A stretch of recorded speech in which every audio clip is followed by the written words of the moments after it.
ఈ శ్రేష్టమైన మంచి సమయంలో దేవుని వాక్యాన్ని మనం చదువుకుందాం. ఫిలిప్పీయులకు రాయబడిన పత్రిక 3వ అధ్యాయం 1వ వచనం. మెట్టుకు నా సహోదరులారా, ప్రభువునందు ఆనందించుడి. అదే సంగతులను మీకు రాయుట నాకు కష్టమైనది కాదు, అది మీకు క్షేమకరము. చిన్న మాట ప్రార్థన చేద్దాం. వాక్యమై ఉన్న మా ప్రభువైన యేసుక్రీస్తు వారి శ్రేష్టమైన నామమున పరలోకపు తండ్రి, మీ పాద సన్నిధిలో తల ఉంచి మీ సహాయము కోరుతూ ప్రార్థన చేస్తూ ఉన్నాం. ఫిలిప్పీయులకు రాయబడిన పత్రికలో మీ చేత ఎన్నుకోబడి ప్రభువైన యేసుక్రీస్తు సువార్తను అన్యజనుల మధ్య ప్రకటించటానికి సాధనముగా అతి శ్రేష్టమైన రీతిగా వాడబడిన పౌలు తన అంతరంగములో తాను కలిగి ఉన్న ఆశ, ఆలోచన, తాత్పర్యం ఏదైతే ఉందో దాన్ని స్పష్టంగా రాసిన ఆ మాటలు ఈ ఉదయకాల సమయంలో మేము చదువుకున్నాం. చేరువచ్చిన మేమందరము మీ వాక్యం వినడానికి సిద్ధపడుతూ ఉన్నాం. మీ మెల్లని చల్లని స్వరం మాకు అవసరం. తద్వారా మా జీవితాల్లో మేము మేలు పొందగలం. మీరు మాతో మాట్లాడినప్పుడు మీ కొరకు మేము జీవించగలం. ఏ ఉద్దేశముతో మీరు మమ్మల్ని రక్షించారో, ఏ ప్రణాళికతో మమ్మల్ని సజీవులుగా ఉంచారో నేటి దినం వరకు ఆ ప్రణాళిక మా జీవితాల్లో నెరవేర్చగలం. అందుకు మీ మాటలు ఎంతైనా అవసరము నాయన. దుప్పి నీటి వాగుల కొరకు ఆశపడినట్లుగా మా హృదయ అంతరంగం మీ వాక్యం కొరకు ఆశపడుతూ ఉండగా, నిలబడిన ఈ దినదాసుని మీరు శక్తి చేత నింపి మాకందరికీ అవసరమైన బోధను మీరు అనుగ్రహించవలసిందిగా వేడుతున్నాం. చేరవచ్చిన మేమందరము శ్రద్ధగా మనసు పెట్టి ఏకాగ్రతతో మీ మాటలు విని, అల్నాడు నదీ తీరమున లూదియా హృదయం ఏ రీతిగా తెరవబడి సంపూర్ణంగా తన జీవితాన్ని మీకు ఏ రీతిగా సమర్పించుకొని చరిత్రలో ఒక సాక్షిగా నిలబడగలిగిందో, ఆ రీతిగా ఈ దినము కూడా మా హృదయం తెరవబడి మీ కొరకై మేము సజీవ సాక్షులముగా బ్రతకడానికి మీరే మాకు కృప చూపించవలసిందిగా వేడుతూ మీ నామాన్ని ఘనపరుస్తూ మీ దయగల స్థలకు అప్పచెప్పుకుంటూ రక్షకుడైన క్రీస్తు యేసు వారి ఉన్నతమైన నామమున ప్రార్థించి వేడుకొనుచున్నాము తండ్రి. ఆమేన్, ఆమేన్. ప్రభునందు ప్రియ సహోదరి సహోదరులారా, మనము ఈ దినాన చదువుకున్న వచన భాగాలు ఫిలిప్పీయులకు రాసిన పత్రికలోని వచన భాగాలు. దేవుని సేవకునిగా, అపోస్తలుడిగా ప్రత్యేకించబడి అపోస్తల కార్యముల గ్రంథం 9వ అధ్యాయంలో దేవుని చేత సంధించబడి, అన్యుల చేత ప్రత్యేకించబడి దేవుని సువార్త సేవలో కొనసాగిన పౌలు దేవుని కొరకు తాను ఏ రీతిగా జీవించాలనుకుంటున్నాడో అనే సంగతులు తాను విడమర్చి చెప్పిన భాగాన్ని మనం చదువుకున్నాం. పౌలు యొక్క జీవితం సౌలుగా ఉన్నప్పుడు అతడు దేవుని కొరకు ఎంత ఆసక్తి కలిగిన వాడుగా ఉన్నాడో ఈ చదువుబడిన వచన భాగాల్లో మనం చూడగలుగుతున్నాం. యేసుక్రీస్తు వారిని రక్షకునిగా తాను అంగీకరించక ముందు దేవుని కొరకైన పట్టుదల కలిగిన వ్యక్తిగా సౌలును మనం చూడగలం. అతన్ని యేసుక్రీస్తు వారు సంధించాడు దమస్కు మార్గంలో. ఆ సంగతులు అపోస్తల కార్యముల గ్రంథం 9వ అధ్యాయంలో మనం చూడగలం. ఒకసారి తెరిచి ఆ వచన భాగాలు మనం చదువుకుందాం. చూడండి, అపోస్తల కార్యముల గ్రంథం 9వ అధ్యాయం. 9వ అధ్యాయంలో తాను జీవనాధారముగా, ప్రాణాధారముగా ఒక పనిని తాను నిర్ణయించుకొని, ఎవరైతే ప్రభు అయిన యేసుక్రీస్తునందు విశ్వాసం ఉంచి ఆయన శిష్యులుగా చేయబడ్డారో వారందరినీ బెదిరించటానికి, హత్య చేయడానికి ఏమాత్రం వెనకంజ వేయకుండా ప్రధాన యాజకుల చేత తాను పర్మిషన్ తీసుకొని తాను దమస్కుకు ప్రయాణం అవుతూ వెళుతున్న సందర్భంలో ప్రభువైన యేసుక్రీస్తు వారు సంధించారు. మనము 3వ వచనాన్ని చదువుకుంటే, అతడు ప్రయాణము చేయుచు దమస్కు దగ్గరికి వచ్చినప్పుడు అకస్మాత్తుగా ఆకాశము నుండి ఒక వెలుగు అతని చుట్టూ ప్రకాశించెను. అప్పుడతడు నేల మీద పడి, సౌలా సౌలా, నీవేళ నన్ను హింసించున్నావని తనతో ఒక స్వరము పలుకుట వినెను. 5వ వచనంలో, ప్రభువా నీవు ఎవడవని అతడు అడగగా ఆయన, నేను నీవు హింసించున్న యేసును, లేచి పట్టణములోనికి వెళ్ళుము, అక్కడ నీవు ఏమి చేయవలనో అది నీకు తెలపబడునని చెప్పెను. ఇక్కడ సౌలుగా ఉన్న ఈ పౌలు, అనగా పౌలుగా కాకముందున్న సౌలు, దమస్కు మార్గంలో తాను ప్రయాణం చేస్తూ ఉన్నాడు. తాను ప్రయాణం చేయడానికి ఒక ముఖ్యమైన ఉద్దేశం ఏంటంటే, యేసు ప్రభు శిష్యులుగా ఉన్న వారిని బెదిరించాలి. ఏమని బెదిరించాలి? మీరు ప్రభును వెంబడించడానికి వీలు లేదు, మీరు ప్రభును వెంబడించడం మానుకోవాలి అని వారిని బెదిరించాలి. అంత మాత్రమే కాదు, మాట వినలేదా వారిని చంపేసేయాలి. ఇది పౌలు యొక్క ఆశయం. ఎవరి కోసం ఇదంతా చేస్తున్నాడు? తాను నమ్మిన దేవుని కోసం చేస్తున్నాడు. ఏ దేవుని నమ్మాడు? ఏ దేవుని నమ్మాడంటే, సర్వ సృష్టికర్త అయిన యెహోవా దేవుని తాను నమ్మాడు. యెహోవా సాక్షిగా తాను ఉన్నాడు. యెహోవా సాక్షుల గుంపులో తాను ఉన్నాడు. అలాంటి వ్యక్తి యేసు ప్రభు శిష్యులను బెదిరించడానికి పూనుకున్నాడు. ఎందుకంటే యేసు ప్రభు వార్త సౌలుకు మాత్రమే కాదు, యూదులందరికీ సరిపోని వార్త. యేసు ప్రభును వెంబడించటం అనేది వారందరికీ మింగుడు పడిన విషయం. వారందరూ దేవుణ్ణి విడిచిపెట్టిన వారుగా, ధర్మశాస్త్ర పద్ధతి ప్రకారం కాకుండా ఒక నూతనమైన పద్ధతిలో వారు జీవిస్తున్నారు గనుక, మెస్సియా కాని వ్యక్తిని వారు వెంబడిస్తున్నారనే ఉద్దేశంతో సత్యాన్ని ఎరగని వారుగా సౌలు, మిగతా యూదులందరూ కూడా ప్రభుని అంగీకరించిన వారి మీద కక్ష కట్టుకున్నారు. వారినందరూ హింసించటానికి సౌలు పూనుకున్నప్పుడు ప్రధాన యాజకులు సహితం సిఫారసు పత్రికలు ఇవ్వడానికి ఇష్టపడ్డారు. అందుకే 2వ వచనం చివరి భాగంలో కనబడుతుంది, వారందరినీ బంధించి యెరూషలేము తీసుకొని వచ్చుటకు దమస్కులోని సమాజంలో వారికి పత్రికలు ఇమ్మని అడిగాను. పత్రికలు తీసుకున్నాడు, పర్మిషన్ తీసుకున్నాడు, పత్రికలు తీసుకున్నాడు. ఎవరైనా దారిలో ఆపి, ఎందుకు ఆ పని చేస్తున్నావంటే, ఇదిగో యెరూషలేములో ప్రధాన యాజకుడే నాకు పర్మిషన్ లెటర్ ఇచ్చాడు అని చెప్పడానికి ఒక అధికారపూర్వకంగా బయలుదేరాడు. తాను హింసించటానికి, బంధించటానికి, బెదిరించటానికి, హత్య చేయడానికి బయలుదేరిన సమయంలో యేసుక్రీస్తు వారు సంధించాడు. సౌలా సౌలా అని పిలిచాడు. సౌలా సౌలా, నీవేళ నన్ను హింసించుచున్నావు అని తన ప్రజలను హింసించే ఆ విధానాన్ని ప్రభువారు చెప్తున్న మాట ఏంటంటే, నీవు నన్ను వెంబడిస్తున్న వారిని హింసిస్తున్నావు, కానీ నీవు నన్నే హింసిస్తున్నావు అని సౌలుతో ప్రభువారు చెప్పారు. అప్పుడు ప్రభువుతో సౌలు అంటున్న మాట, ప్రభువా నీవెవడవని అడగగా, అంటే తనతో మాట్లాడుతున్న వానితో తనకు అనుభవం లేదు, ఎన్నడూ ఆ స్వరాన్ని విన్నవాడు కాదు, ఆయన గురించిన సత్యాన్ని ఎరిగినవాడు కాదు. అలాంటి వ్యక్తి దేవునితో అంటున్నాడు, ప్రభువైన యేసుక్రీస్తు, ప్రభువా నీవెవడవు అంటున్నాడు. అంటే తాను నేలను పడిపోయాడు. ఆ స్వరాన్ని విన్న వెంటనే, ఆ వెలుతురు కనబడిన వెంటనే ఆకాశం నుండి గొప్ప వెలుగు అతని చుట్టూ ప్రకాశించింది. అప్పుడు అతను నేల మీద పడిపోయాడు. ఒక్కసారి పడిపోయాడు. తాను నడుచుకుంటూ వెళుతున్నాడో, గుర్రాల మీద వెళుతున్నాడో, ఒంటి మీద వెళుతున్నాడో మనకు రాయబడలేదు, కానీ అతడు వెళుతూ పడిపోయాడు. నేల మీద పడి అంటే ఒక దురుసుగా, స్పీడ్గా పడిపోయాడు అర్థం అక్కడ సూచిస్తుంది. ఆ వెలుతురు తన కనబడిన వెంటనే పడిపోయాడు. ఆ స్వరాన్ని తాను విన్నాడు. ప్రభు అతనితో చెప్తున్న మాట, నువ్వు పట్టణంలోకి వెళ్ళు, అక్కడ నువ్వు ఏం చేయాలో నీకు బోధిస్తానన్నాడు. ఆ తర్వాత అననీయ రావటం, అన్నయ్య ఆ సౌలుకు బాప్తిస్మ ఇవ్వటం, కళ్ళకున్న పొరలన్నీ రాలిపోవటం, దేవుడు సౌలు విషయంలో కలిగి ఉన్న ప్రణాళికను అననీయ ద్వారా సౌలుకు తెలియచేయటం, ఆ తర్వాత సౌలు దేవుని సువార్త ప్రకటించి తాను అనేక స్థలాలు తిరిగిన సందర్భాలు అపోస్తల కార్యములో మనం చూస్తాం. ఇది సౌలు జీవితంలో జరిగిన ఒక శ్రేష్టమైన సంఘటన.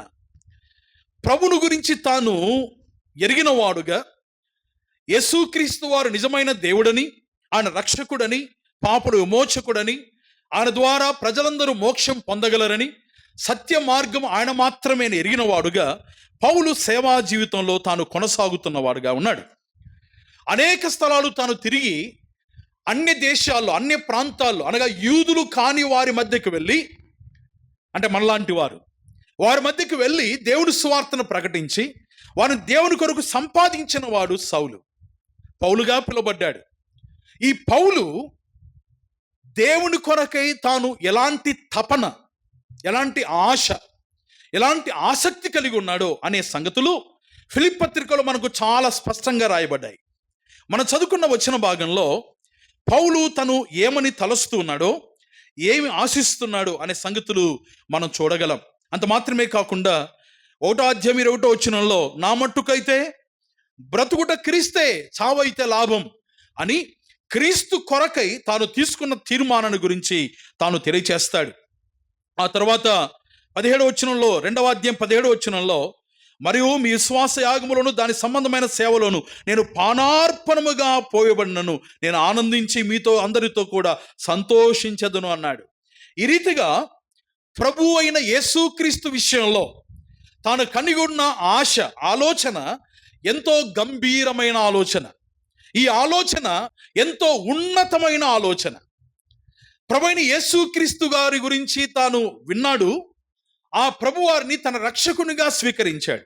అంత మాత్రమే కాదు, ఆ ప్రభుడు గురించి తాను ప్రకటిస్తూ కూడా ఉన్నాడు.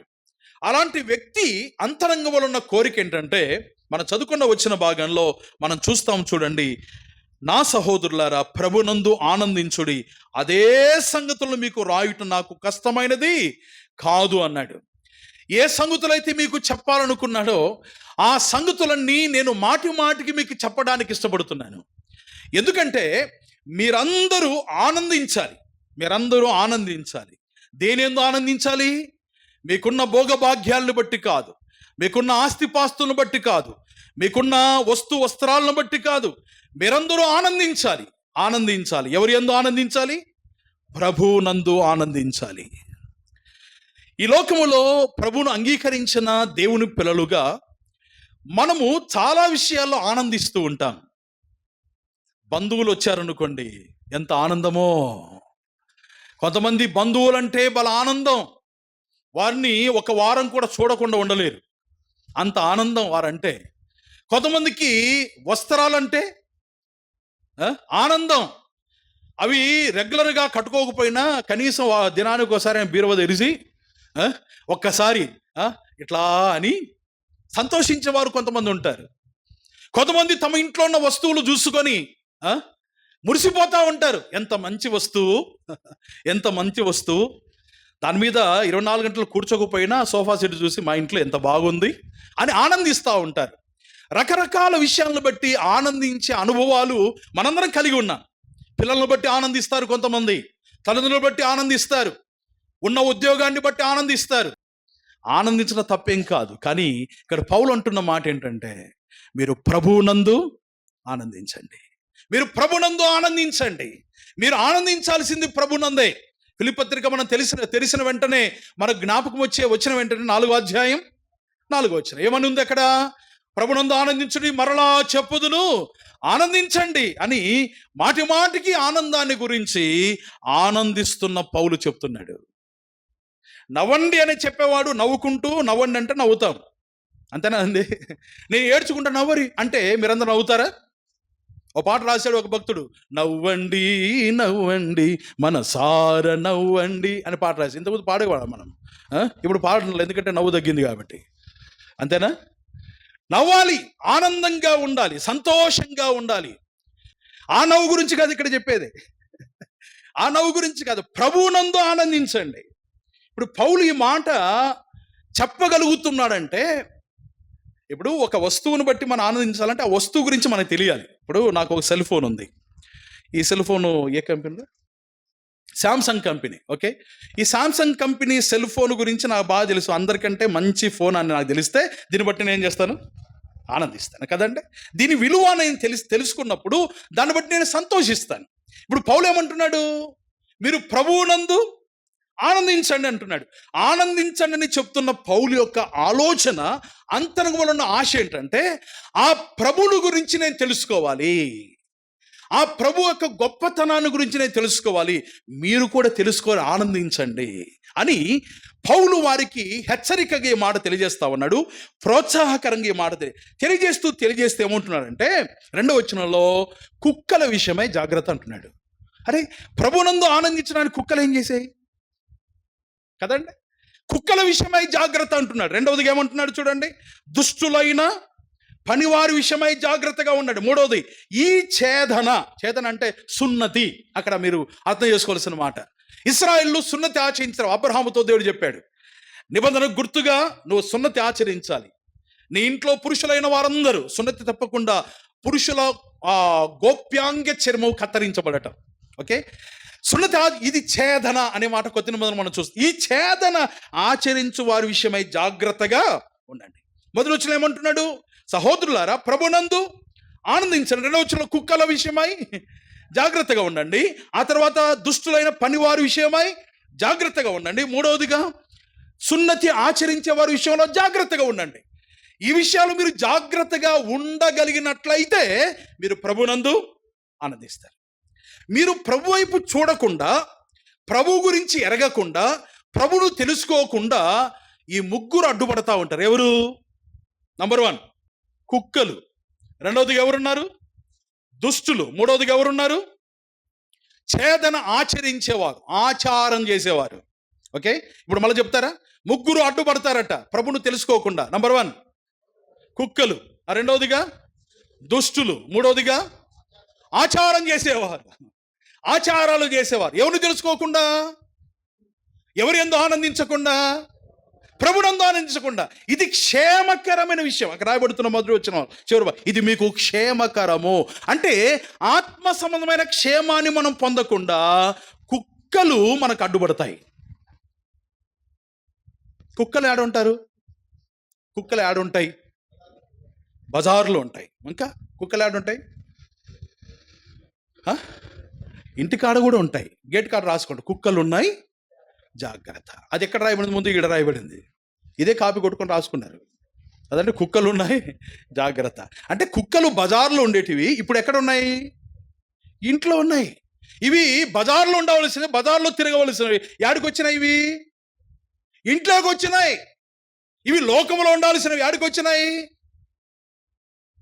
సంఘంలోకి వచ్చాయి. ఏంటి? కుక్కలు.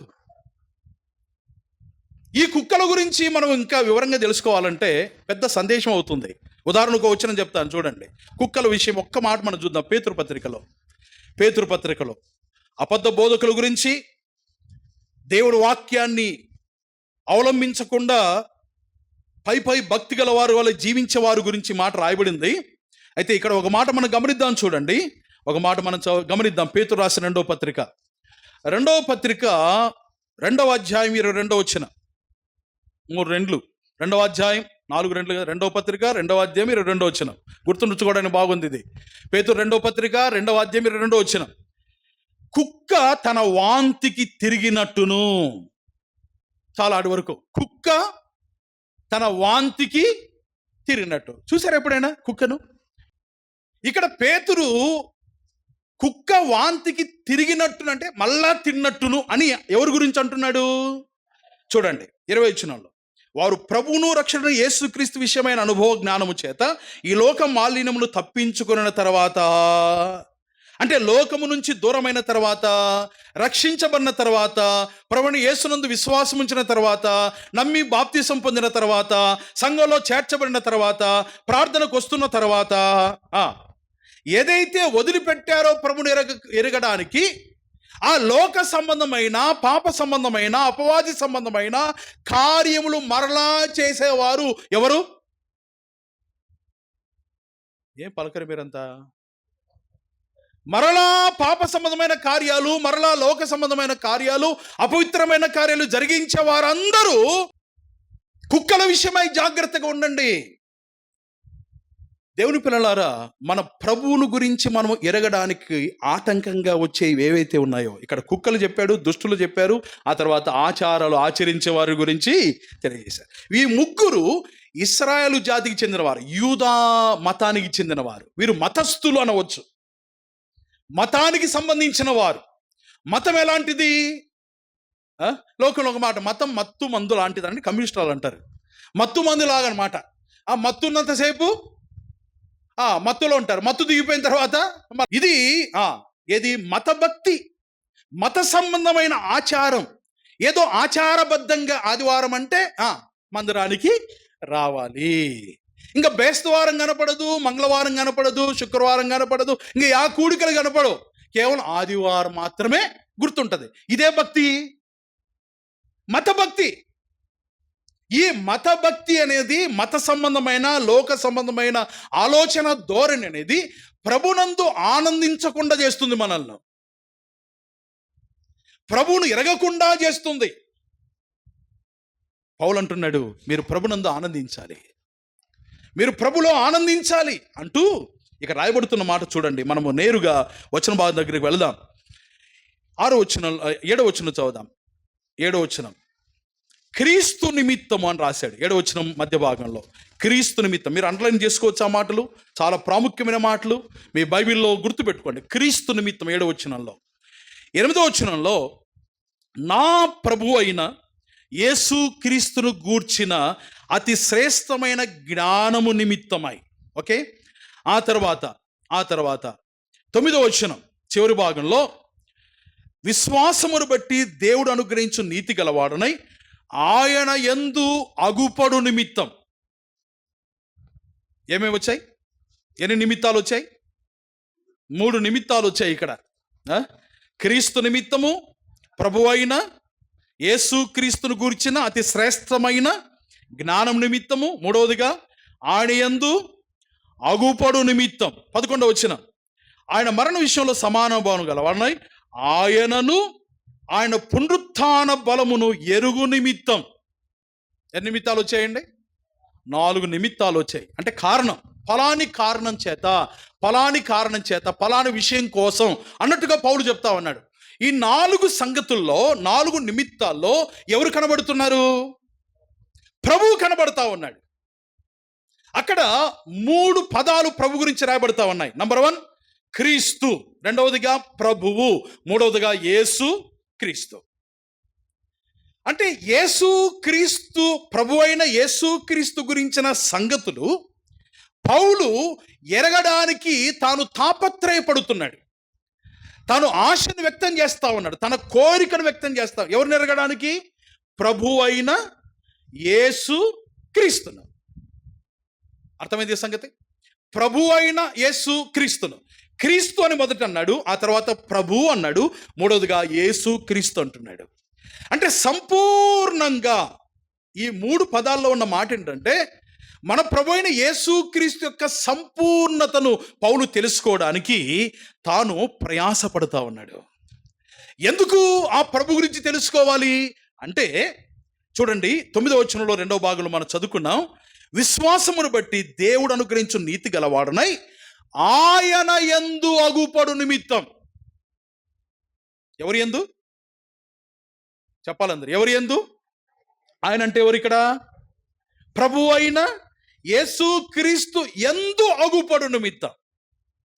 అంటే పౌలు ఆలోచన ఏమందంటే, వినాలి జాగ్రత్తగా, చాలా జాగ్రత్త, మనసు పెట్టి వినాలి.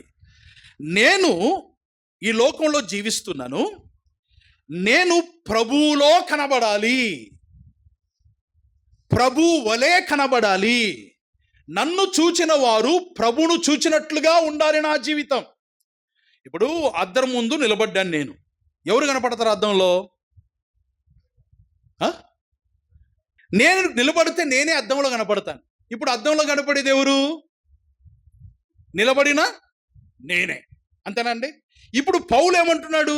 నేను ఆయన యందు అగుపడు నిమిత్తం. అంటే పౌలు ఎవరిలో కనబడాలనుకుంటున్నాడు? పౌలు ప్రభువులో కనబడాలనుకుంటున్నాడు. ఇప్పుడు పౌలు ప్రభువులో కనబడాలంటే ముందు ఎవరు ఉండాలి? ప్రభు ఉండాలి. ఆయనలో కనబడాలంటే పౌలు ఎక్కడ ఉండాలి? ఆయనలో ఉండాలి. అర్థమైందా? అంటే పౌలు యొక్క ఆశయం ఏంటంటే, నేను క్రీస్తులాగా కనబడాలి, నేను నా ప్రభువులాగా కనబడాలి. ఆయన యందు కనబడు నిమిత్తం నేను ఏమేం తెలుసుకోవాలి? క్రీస్తును తెలుసుకోవాలి, ప్రభువును తెలుసుకోవాలి, యేసుక్రీస్తును తెలుసుకోవాలి. ఎంత ఆశ అండి! ఇప్పుడు అడుగుతున్నా మిమ్మల్ని అందరినీ దేవుని ప్రేమ చేత, మీలో ఎప్పుడైనా ఎవరైనా నేను ప్రభువులాగా కనబడాలి అనుకున్నారా? కొన్నిసార్లు మనం అనుకుంటాం, తెల్ల బట్టలు వేసుకొని వస్తే ఎట్లా కనపడతాం? పరిశుద్ధంగా కనబడినట్టు ఉంటుంది. పరిశుద్ధంగా కనబడినట్టు. తెల్ల బట్టల అంత మాత్రం పరిశుద్ధత కాదు. వినండి, పౌలు అంటున్నాడు, నేను ఆయనయందు కనబడు నిమిత్తం నేను క్రీస్తులాగా కనబడాలి అని ఆపేక్షించాడు, ఆశించాడు. ఆయన గురించి సంపూర్ణంగా ఎరగాలనుకున్నాడు, ఎరిగాడు. ఎరిగిన పౌలు ప్రభువులాగా జీవించాడు.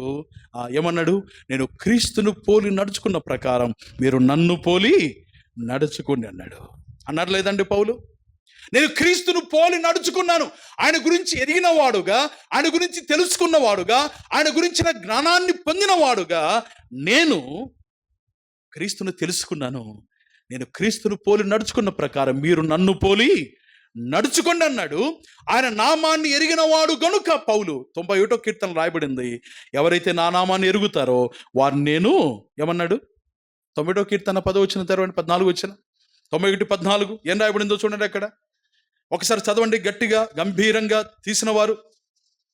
91వ కీర్తన 14 వచ్చిన త్వరగా. అతను నన్ను ప్రేమించుచున్నాడు గనుక నేను అతన్ని తప్పించదను. గమనించండి. అతడు నా నామము ఎరిగినవాడు గనుక నేను అతన్ని ఘనపరచెదను అన్నాడు. ఇప్పుడు పౌలు ఎవరి నామాన్ని ఎరిగాడు? ప్రభు అయిన యేసుక్రీస్తు నామాన్ని ఎరిగినవాడుగా ఉన్నాడు. ఎరిగినాడు గనుక పౌలు ఎంత గొప్పవానిగా చేయబడ్డాడంటే, తిమోతి పత్రిక 2వ పత్రికలో పౌలే స్వయంగా రాస్తాడు. చూడండి, చదువుదాం. తిమోతికి రాయబడిన 2వ పత్రిక తెరవండి ఒకసారి. తిమోతికి రాయబడిన 2వ పత్రిక చివరి అధ్యాయం, అనగా 4వ అధ్యాయం. 4వ అధ్యాయంలో 7వ వచనం నుంచి అంటాడు, 8వ వచనం వరకు, 7, 8 వచనాలు. మంచి పోరాటము పోరాడి తిని నా పరుగు ఏం చేశాడంటండి? కడముట్టించాడు. తర్వాత విశ్వాసాన్ని కాపాడుకున్నాను. ఇక మీదట అన్నాడు. ఇక మీదట అంటే ఇక నా జీవితం ముగింపులోకి వచ్చింది. ఇక మీదట నా కొరకు ఏముంచబడిందండి? ఎవరైతే ఆ నామాన్ని ఎరిగిన వారుగా ఉంటారో వారు గొప్పవారుగా చేయబడతారు. ఇప్పుడు పౌలు కోసం ఏ కిరీటం దేవుడు ఉంచాడట? ఏ కిరీటం ఉంచబడిందండి? నీతి కిరీటం. ఎవరికిది? మంచి పోరాటం పోరాడిన, విశ్వాస యాత్రలో నమ్మకంగా విశ్వాసాన్ని కాపాడుకున్న, పరుగును కడముట్టించిన పౌలు పలుకుతున్న మాట, నా కొరకు నీతి కిరీటం ఉంచబడి ఉంది. అది నా కొరకు మాత్రమే కాదు. చూడండి అక్కడ రాయబడిన మాట, ఆ దినమందు నీతిగల న్యాయాధిపతి అయిన ప్రభు అది నాకు మాత్రమే కాదు. గమనించాలి ఆ మాట, చాలా జాగ్రత్త గమనించాలి. అది నాకు మాత్రమే కాకుండా తన ప్రత్యక్షతను అపేక్షించు వారందరికీ. ఈ ప్రత్యక్షత ఏంటి ప్రత్యక్షత? ఆయన మేఘాలుడై కనబడటమా? ఆకాశమండలానికి దిగి రావటమా? ఏంటి ప్రత్యక్షత? ఆయన ప్రత్యక్షతను అపేక్షించేవారు, ఆయన్ను తెలుసుకోవడానికి ఇష్టపడేవారు, ఆయన గురించి ఎరగడానికి ఇష్టపడేవారు. ఇది దాని అర్థం. ఆయన ప్రత్యక్షతను ఎవరైతే అపేక్షించేవారుగా, ఆయన తెలుసుకోవాలని ఆశతో ఎవరైతే ఉంటారో వారందరికి కూడా నీతి కిరీటం దేవుడు అనుగ్రహిస్తాడు. దేవుని నామానికి మహిమ కలుగును గాక. అలాంటి ఆశ మన జీవితాల్లో ఉందా? దీనికోసమై పౌలు ఫిలిప్పీ పత్రిక రండి, మరలా ఫిలిప్పీ పత్రికలోకి రండి. దీనికోసమై పౌలు ఏం చేస్తున్నాడో చూడండి. ఏమేమి ఎరగాలని తాను అనుకున్నాడు మొదట చదువుకుందాం, ఆ తర్వాత ఏం చేశాడో చూద్దాం. ఓకే, తాను కోరుకున్నాడు. చూడండి, ఇంతవరకు మనం చదువు. క్రీస్తు నిమిత్తం, క్రీస్తు తనకు కావాలనుకున్నాడు. క్రీస్తు నిమిత్తం అంటే క్రీస్తు నాకు కావాలి, నాకు క్రీస్తు ఉంటే చాలు, నాకు క్రీస్తు ఒక్కడు చాలు అని అవగాహన కలిగిన వాడుగా, దాని మీద అపేక్ష కలిగిన, క్రీస్తు నిమిత్తము నాకు క్రీస్తు చాలు అందుకే కొరింథీ పత్రిక మొదటి పత్రిక 2వ అధ్యాయంలో ఒక మాట అంటారా తెరవండి. కొరింథీ పత్రిక మొదటి పత్రిక 2వ అధ్యాయంలో ఒక మాట అంటారా తెరవండి చూద్దాం. కొరింథీ మొదటి పత్రిక 2వ అధ్యాయం 2వ వచనం 2:2.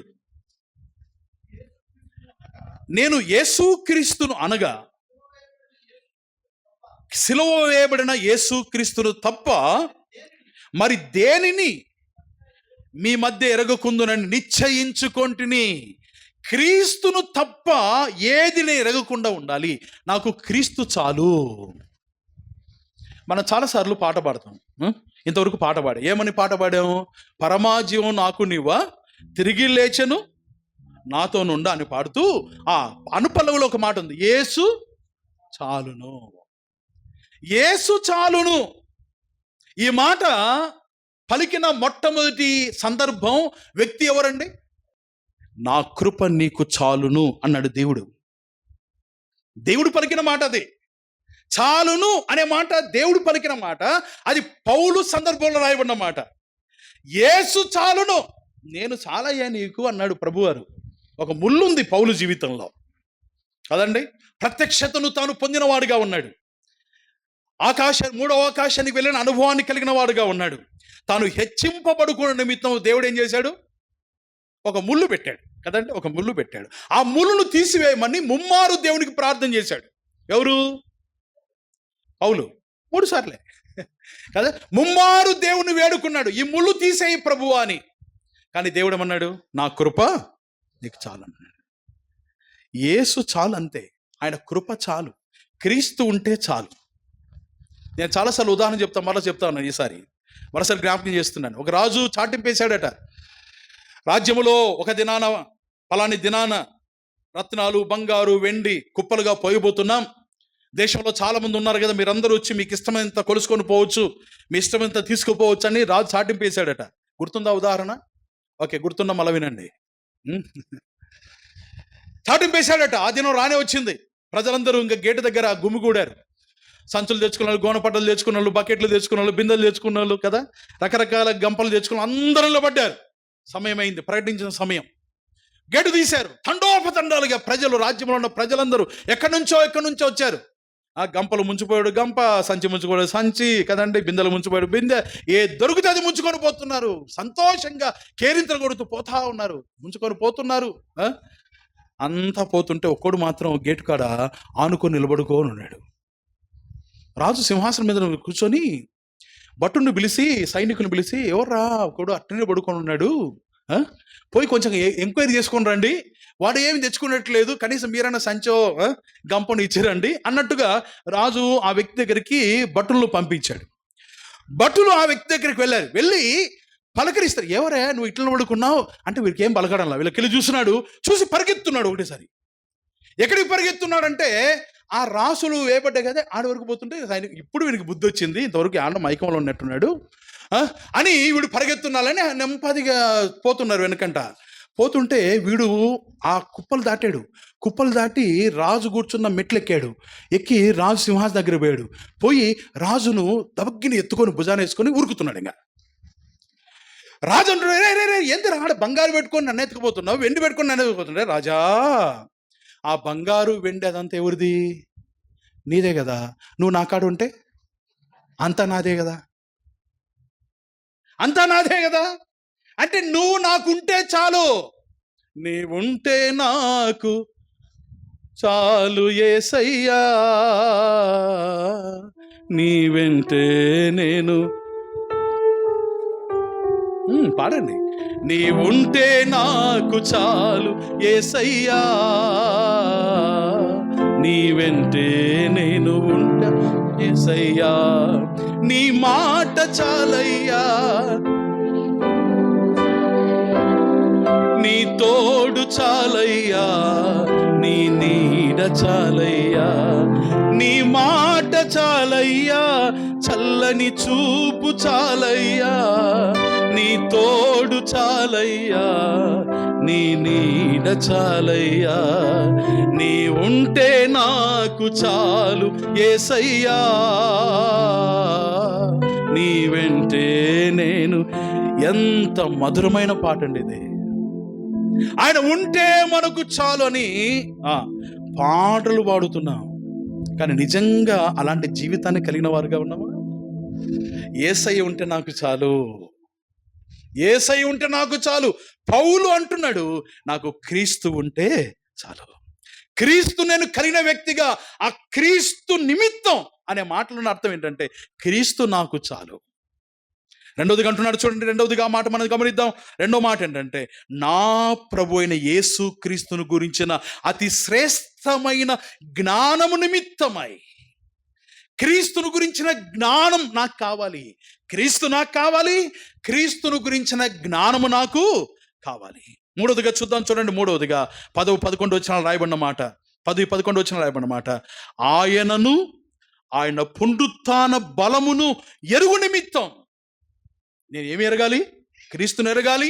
ప్రభువైన యేసుక్రీస్తు జ్ఞానాన్ని ఎరిగిన వాడుగా ఉండాలి. ఆయన నేను సంపూర్ణంగా ఎరగాలి. ఆయన పునరుత్థాన బలాన్ని కూడా నేను ఎరగాలి. యేసుక్రీస్తు వారు పునరుత్థానుడు అయ్యాడు. ఎంతమంది నమ్ముతున్నారు? నమ్మిన వారందరూ ఆమేన్ చెప్పండి గట్టిగా ఒకసారి. యేసుక్రీస్తు వారు మరణాన్ని జయించారు. ఆమేన్ చెప్పండి. యేసుక్రీస్తు వారు పాపాన్ని జయించాడు.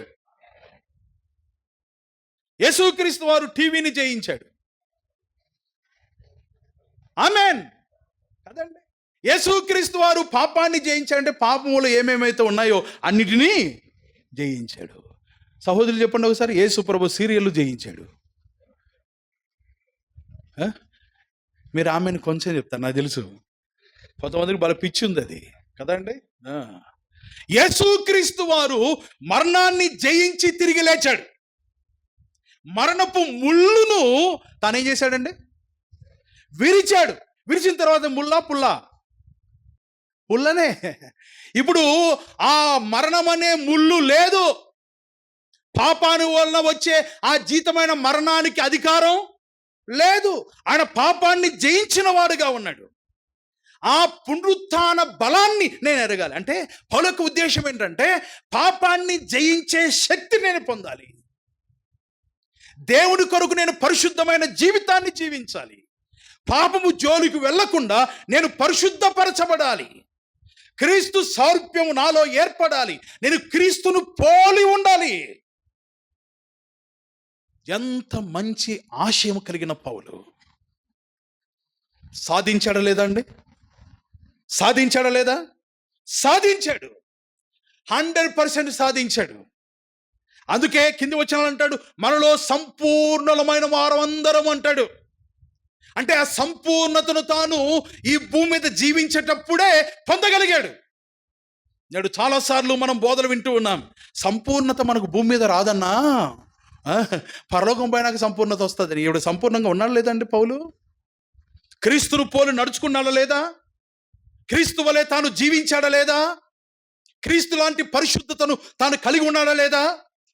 ఏం పలకరు మీరంతా? కలిగి ఉన్నాడు, చేసి చూపించాడు. మనకు కూడా సాధ్యమా కాదా అంటే తప్పకుండా సాధ్యం. ఎప్పుడు సాధ్యం? పౌలుకి ఎప్పుడు సాధ్యమైంది అది చూసి ముగించుకుందాం. పౌలుకు ఇది ఎప్పుడు సాధ్యమైంది? ఆ క్రీస్తు యొక్క జ్ఞానాన్ని ఎప్పుడు పొందగలిగాడు? యేసు క్రీస్తును ఆయన పునరుత్థాన బలాన్ని ఏ రీతిగా తాను తెలుసుకోగలిగాడు? ఆయన యందు తాను అగుపడు నిమిత్తం తాను ఏ విధంగా ప్రయాసపడ్డాడు? దేన్ని బట్టి ఆ స్థితిని తాను పొందాడంటే మనం చూద్దాం చూడండి. మరలా ఆ వచన భాగంలోకి మనం వద్దాం. 7వ వచనం, అయినను ఏవేవి నాకు లాభకరములో వాటిని క్రీస్తు నిమిత్తము నష్టముగా ఎంచుకున్నాను అన్నాడు. ఆ తర్వాత 11వ వచనం చివరి భాగంలో, 8వ వచనం చివరి భాగంలో సమస్తమును నష్టముగా ఎంచుకొనుచున్నాను. 11వ వచనం చివరి భాగంలో ఆ సమస్తము నష్టపరుచుకొని వాటిని పెంటతో సమానముగా ఎంచుకొనుచున్నాను అన్నాడు. పౌలు తాను ఏదైతే ఆశించాడో, ప్రభు అయిన యేసుక్రీస్తును గురించిన జ్ఞానాన్ని పొందాలనుకున్నాడు. పొందాడా లేదా? పొందాడు. యేసును ఎరగాలనుకున్నాడు. ఎరిగాడా లేదా? ఎరిగాడు. ఆయన పునరుత్థాన శక్తిని తెలుసుకోవాలనుకున్నాడు. తెలుసుకున్నాడా లేదా? తెలుసుకున్నాడు. ప్రభువు లాంటి జీవితాన్ని తాను జీవించగలిగాడు. అందుకోసమే నేను క్రీస్తును పోలి నడుచుకున్న ప్రకారం మీరు నన్ను పోలి. ఎంత ధీమాతో మాట చెప్పాడు, ఎంత ధైర్యముతో, ఎంత దమ్ముతో మాట చెప్పాడు. కదండి. మనం దమ్ బిర్యానీ తింటున్నాం, ఈ దమ్ము ఉండదు. ఏ దమ్ము? ఈ మాట చెప్పే దమ్ము. ఆ? మన దమ్ బిర్యానీలు ఎక్కువైపోయాయి, కానీ ఈ దమ్ము లేదు. ఏ దమ్ము? పౌలుకున్న దమ్ము, పౌలుకున్న ధైర్యం. నేను క్రీస్తును పోలి నడుచుకున్నాను, మీరు నన్ను పోలి నడుచుకోండి అని కలిగాడంటే తాను నష్టముగా ఎంచుకున్నాడు. ఏమి నష్టముగా ఎంచుకున్నాడు? ఇప్పుడు వ్యాపారం చేసేవాళ్ళు వ్యాపారం మానుకున్నాను అని అంటారు. ఎందు బట్టి మానుకుంటారు? నష్టపోతే మానుకుంటారు, అంతే కదండి. నష్టపోతే మానుకుంటారు. ఇప్పుడు పౌలు ఏది మానుకున్నాడు? ఏది నష్టముగా ఎంచుకున్నాడు? ఏవేవి నాకు లాభకరములో, ఏవేవి నాకు లాభాన్ని తెచ్చిపెట్టేవిగా ఉన్నాయో, వినండి జాగ్రత్తగా. ఏవేవి నాకు సమాజంలో గౌరవాన్ని తెచ్చేవిగా ఉన్నాయో, ఏవేవి నాకు లోకములో గొప్పతనాన్ని తెచ్చేవిగా ఉన్నాయో, ఏవేవి నాకు లోకములో పేరు ప్రఖ్యాతులు తెచ్చేవిగా ఉన్నాయో, అవన్నీ నేను నష్టపరుచుకున్నాను. వాటిని పెంటతో సమానంగా ఎంచుకున్నాను. ముందు వచనాల్లో పౌలు తనకు లాభకరమైన విషయాల గురించి చెప్తున్నాడు. చూడండి ముందు వచనాల్లో ఒకసారి ఆ మాటలు మనం చూద్దాం. ఫిలిప్పీ పత్రిక 3వ అధ్యాయంలో 5వ వచనం నుండి, లేకపోతే 4వ వచనం నుండి, శరీరం ఆస్పదం చేసుకునవచ్చును, మరి ఎవడైనా శరీరం ఆస్పదం చేసుకున్న నేను మరి ఎక్కువగా చేసుకునవచ్చును. 8వ దినమున సున్నతి పొందితిని, ఇశ్రాయేలు వంశపు వాడను, బెన్యామీను గోత్రములో పుట్టాను, హెబ్రీయుల సంతానమైన హెబ్రీయుడను, ధర్మశాస్త్ర విషయమై పరిసేయుడను, ఆసక్తి విషయమై సంఘమును హింసించువాడను, ధర్మశాస్త్రంలో నీతి విషయమై అనిందుడను అంటున్నాడు. ఇవన్నీ పౌలుకు లాభాన్ని తెచ్చిపెట్టేవి, లాభాన్ని తెచ్చిపెట్టేవి ఇవన్నీ. ఇంకా కొరింథీ పత్రిక 9-10 అధ్యాయంలో పౌలు యొక్క గొప్పతనం గురించి రాయబడింది. నేను ఫలాని వాణ్ణి ఇంతటి వాణ్ణి గమలియేలు పాదముల యొద్ద ధర్మశాస్త్రాన్ని నేర్చుకున్నవాడు. ఇవన్నీ శరీర సంబంధమైన జీవితానికి సంబంధించినవి, ఇవి ఆత్మ సంబంధమైన జీవితానికి సంబంధించినవి కావు. ఇక్కడ ఒక మాట మనం గమనించాలి, ఏంటంటే పౌలు వీటిని నేను నష్టముగా ఎంచుకున్నాను అన్నాడు 2 సార్లు. చివరన ఏమంటున్నాడు చూడండి, 11వ వచనంలో ఏమంటున్నాడు? వాటిని నష్టపరుచుకొని వాటిని పెంటతో సమానముగా. అంటే పౌలు అంతకాలం, అంటే క్రీస్తును ఎరగడానికి తాను ఇష్టపడక ముందు, క్రీస్తును తెలుసుకోకముందు, తనకు ఏవైతే గొప్పతనంగా లాభం తెచ్చేవిగా ఉన్నాయో వాటన్నిటినీ ఇప్పుడు ఏమంటున్నాడు? పెంటతో. అంటే ఈ గొప్పవన్నీ అంతకాలం మోసాడంటే ఏం మోసినట్టు చెప్పాలి? పెంట మోసాడు. పెంట మోస్తూ కూడా బిల్డప్ ఇచ్చాడనమాట. పెంట మోస్తూ కూడా నేను అంతటోని, నేను ఇంతటోని కదండి. అంటే తన జీవితంలో ఏదైతే అవసరతగా ఉందో తాను గమనించని కాలం వరకు తాను పెంట మోస్తూ తిరిగాడు. ఒక మాట చెప్పాలంటే పౌలు క్రీస్తు ఎరగక ముందు ఏ మనిషి అనాలా? పెంట మనిషి అనాలి. పౌలు వాటిని పెంటతో సమానంగా ఎంచుకో. పెంట ఎవరికైనా ఇష్టమా? పెంట ఎవరికైనా ఇష్టమా అండి? రైట్. ఇప్పుడు పౌలు పెంటతో సమానంగా ఎంచుకున్నాడండి. దేన్ని? ఏవేవి లాభకరములో. మామూలుగా లాభం వస్తుందంటే ఏం చేస్తాం? అంటే లాభం వస్తుందంటే ఇంకా లాభాన్ని సంపాదించుకుంటాం. మనిషి ఆశ అలాంటిది. మంచిదే, లాభాన్ని పెట్టుబడి పెట్టి ఇంకా లాభం సంపాదించు. ఇప్పుడు పౌలు ఏమంటున్నాడు? నాకు ఏవేవి లాభకరములో వాటిని, అంటే లోక సంబంధమైన శరీర సంబంధమైన విషయాలు నాకు లాభకరమైనవే కాదని కాదు, కానీ నేను క్రీస్తును తెలుసుకోవడానికి, నేను క్రీస్తు సారూప్యాన్ని పొందడానికి, నేను ఆయన యందు అగుపడు నిమిత్తం. ఈ మాట చాలా ఉన్నతమైన మాట అండి. ఈ మాట నేను చదువుతున్నప్పుడు నిజంగా చాలా ఆశ్చర్యమైంది నాకు. అనేక సార్లు చదివాను ఈ గ్రంథాన్ని, కానీ ఆ మాట క్రీస్తులో నేను అగుపడాలి, క్రీస్తు సారూప్యం నాలో ఏర్పడాలి.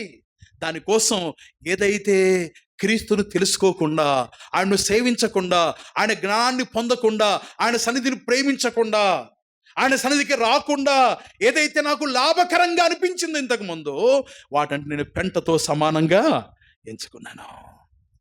అప్పుడే పౌలు తాను దేవుణ్ణి ఎరగగలిగాడు. అప్పుడే తాను దేవుని గురించిన జ్ఞానాన్ని పొందగలిగాడు. అప్పుడే సంపూర్ణ సిద్ధి తాను పొందగలిగాడు, సంపూర్ణత వైపు సాగిపోగలిగాడు. ప్రభునందు ప్రియ సోదరి సోదరులారా, పునరుత్థాన బలాన్ని ఎరిగిన పౌలు మనకందరికీ సవాలుగా ఉండగా, పునరుత్థాన్ని జయించిన ప్రభువారిని నమ్ముకున్న వారముగా ఆ పునరుత్థాన శక్తిని మనం పొందే వారంగా ఉండాలి. ఆ పునరుత్థాన బలాన్ని ఎరిగి అలాంటి జయ జీవితాన్ని మనం జీవించేవారుగా ఉండాలండి. ప్రభువారు మరణాన్ని జయించాడు, మృత్యుంజయుడయ్యాడు.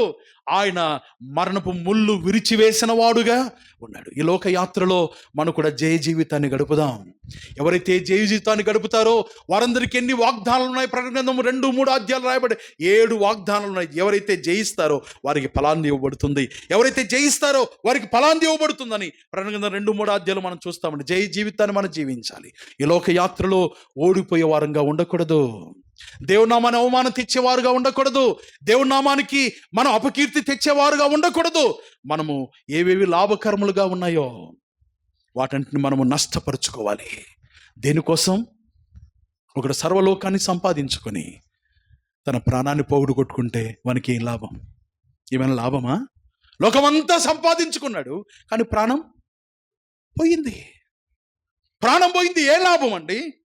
ఈ లోకంలో జీవించినంత కాలం మన దేవుని కొరకు జీవిద్దాం. ఆయన గొప్పతనాన్ని గురించి తెలుసుకుందాం. ఆయన కొరకు, ఆయన జ్ఞానాన్ని పొందడానికి మనకి ఏవైతే ఆటంకంగా ఉన్నాయో 3 సంగతులు చెప్పాడు పౌలు. కుక్కలు, దుష్టులు, ఆచారం ఆచరించే వారు. మత సంబంధమైన ఆచారబద్ధమైన జీవితాన్ని వదిలిపెడదాం. ఏదో అలవాటుగా ఉండే భక్తిని వదిలిపెడదాం. నిజమైన భక్తిని, దాని యొక్క శక్తిని ఆశ్రయించే వారుగా ఉందాం. అనేక మంది అంత్య దినాల్లో భక్తిని కలిగిన వారుగా ఉంటారు కానీ దాని శక్తిని ఆశ్రయించని వారు. వారు పైకి భక్తి గలవారు, పైకి భక్తి గలవారు. ఈ మందిరంలో పైకి భక్తి గలవారు ఉన్నారు కనుక దేవుడు మాట్లాడుతున్నాడు. మీ భక్తి మారిపోవాలి. అది శక్తివంతమైన భక్తిగా కావాలి. విజయవంతమైన భక్తి జీవితాన్ని జీవించాలి. విజయ పదములో మనం నడిచేవారుగా ఉండాలి. అప్పుడు దేవుని మహిమను మనం పొందేవారుగా ఉంటాం. క్రీస్తు సారూప్యాన్ని పొందేవారుగా ఉంటాం. రేపొద్దున ప్రభు దగ్గర నిలబడినప్పుడు మనం ఎట్లా కనపడతాం? ఆయన పోలి ఉంటాం. ఈ లోకంలో ఆయన పోలి జీవించాలి, పరలోకంలో ఆయన పోలి మనం ఉండగలుగుతాం. ప్రభు గురించి మనం తెలుసుకోవాలండి. ప్రభు గురించి ఇక్కడ మనం తెలుసుకోకపోతే, ఒక ఉదాహరణ చెప్పి ముగిస్తాను. ప్రభు గురించి మనం తెలుసుకోకపోతే రేపొద్దున పరలోకం పోయిన తర్వాత ఎవరుంటారు అక్కడ? చెప్పాలి, ఎవరుంటారు అక్కడ? ప్రభు ఉంటాడు. ప్రభు ఉంటే మనము ఆయన గురించి ఈ లోకంలో తెలుసుకోలేదనుకోండి, ఆయన ప్రభు కనపడితే మనం ప్రభుని గుర్తించగలుగుతామా? ఇప్పుడు మనం ఏదో దారిలో పోతుంటే మన పక్కడు ప్రభువా నీకు స్తోత్రమయ్య అంటుంటే ఎవరయ్యా అడిగామనుకో, పక్కన పరలోకంలో జరిగే సంఘటన చెప్తున్నా. పరలోకం పోతాం, అందరం నమ్ముకున్నాం కాబట్టి. పరలోకంలో ప్రభు కనపడ్డాడు. మన పక్కన నడుచుకుని పోయేటప్పుడు ఆయనకి వెళ్ళి చూసి ప్రభువా వందనాలయ్యా, ప్రభువా స్తోత్రమయ్య అంటుంటే మనము ఏం ఆవేకంగా ఎవరైనా అంటే ఏం తెలుదా నీకు? ఆయన ప్రభువు, మన కొరకు ప్రాణం పెట్టినవాడు, రక్తం గార్చినవాడు, మహోన్నతుడు అని చెప్తుంటే అట్లనా? ఇప్పుడు వారందరూ ప్రభును స్తుతిస్తుంటే ఆయన గురించి ఆడ తెలుసుకొని ఏమి స్తుతించగలం? నేను చెప్పింది అర్థమవుతుందా మీకు?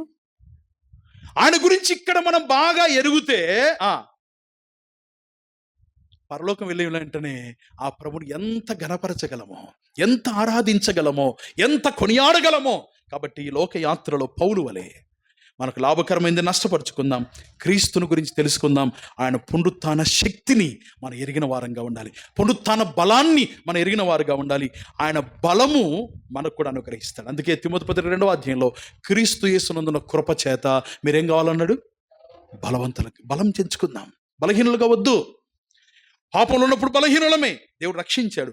బలవంతులం అవుదాం, శక్తిని తెచ్చుకుందాం, లోకాన్ని జయిద్దాం, పాపాన్ని జయిద్దాం, అపవాది కుతంత్రాలను జయిద్దాం. ఆయన కొరకు విజయపదమైన జీవితాన్ని జీవిద్దాం. పరలోకంలో మెప్పు, మహిమ, ఘనత మనం పొందడానికి దేవుడు తగిన కృపను సమృద్ధిగా మనకు అనుగ్రహించి నడిపించును గాక. ప్రార్థన చేద్దాం. నమ్మదగిన మా దేవా, కృపా సత్య సంపూర్ణుడా, మీకు స్తోత్రం. పునరుత్థానుడైన మా ప్రభువైన యేసుక్రీస్తు శ్రేష్టమైన నామమున మీ నామాన్ని గణపరుస్తున్నాం, కొనియాడుతున్నాం. మీ ప్రియ కుమారునితో సమాన వారసులుగా మమ్మల్ని చేయడానికే మీరు మమ్మల్ని రక్షించారు, మీ పిల్లలుగా చేసుకున్నారు. పునరుత్థాన బలము ఎరుగు నిమిత్తం, క్రీస్తు నిమిత్తం, ప్రభువైన యేసుక్రీస్తు గురించిన జ్ఞానాన్ని తెలుసుకుని నిమిత్తం, ఆయన యందు అగుపడు నిమిత్తం అని పౌలు తన ఆశయాన్ని తాను ఏ రీతిగా బయలుపరిచి ఆశయ సాధన కొరకై తనకు ఏవేవి లాభకరములుగా ఉన్నాయి వాటిని పెంటతో సమానంగా ఎంచుకొని, దేవా, ప్రభువైన యేసుక్రీస్తు సారూప్యములోకి తాను ఎదగగలిగాడు.